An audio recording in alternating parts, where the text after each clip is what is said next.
एक बार एक व्यक्ति गौतम बुद्ध के पास आता है और उससे पूछता है कि अपने मन को कैसे समझे और उसे काबू में कैसे करे।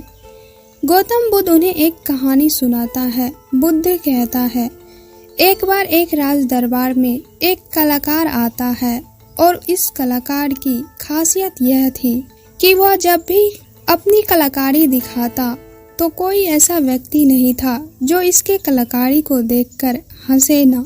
बड़े बड़े राजा महाराजा भी इस कलाकार के कलाकारी को देखकर हंसते हंसते लोटपोट हो जाते थे।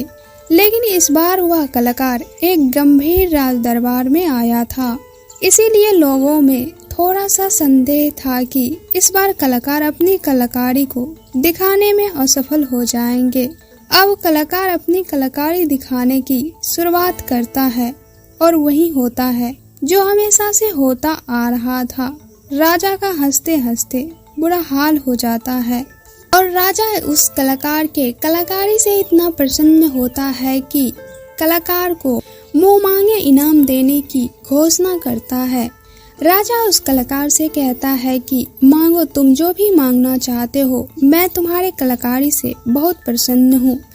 और कलाकार कहता है, क्षमा करें महाराज, पर मैं जो मांगूंगा शायद वो आप नहीं दे पाएंगे।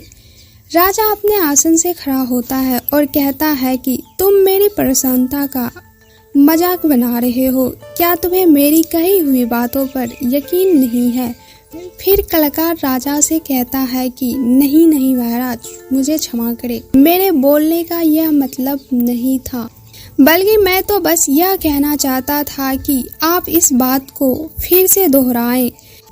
फिर उसके बाद राजा कहता है कि जो भी तू हद में रह करके मांगेगा वह तुझे जरूर मिलेगा। उसके बाद वह कलाकार कहता है कि ठीक है, आप मुझे 24 घंटे के लिए अपने राज्य का राजा बना दीजिए। उस कलाकार की बात सुनकर राजा मन ही मन सोचता है कि मैंने अच्छा किया, इसे हद में रह करके मांगने को कहा था, नहीं तो यह हमेशा के लिए राजा बन जाता। वैसे तो 24 घंटे बड़ी बात नहीं है। और उसके बाद राजा सोच समझ करके उस कलाकार से कहता है, ठीक है, अगले 24 घंटे के लिए मैं तुम्हें राजा घोषित करता हूँ। राजा बनने के 1 घंटे के अंदर ही वह कलाकार, जो कि अब राजा बन चुका था, वह पुराने राजा को फांसी पर चढ़ा देता है और दूसरे घंटे में राजा के सभी भरोसेमंद लोगों को बंदी बना लेता है और अपने भरोसेमंद लोगों को रख लेता है। आप में से बहुत सारे लोग उस राजा को मूर्ख समझते होंगे, परंतु ऐसा कुछ भी नहीं है। वह राजा कोई और नहीं बल्कि आप हैं और वह कलाकार आपका मन है। बुद्ध कहते हैं, आपका मन आपको थोड़ी सी खुशी क्या देते हैं, आप उनके पीछे पीछे चलने लगते हो। वह जो कहता है आप वही करते हो। इन सब चीजों के बाद हाथ में केवल पछतावा ही आता है।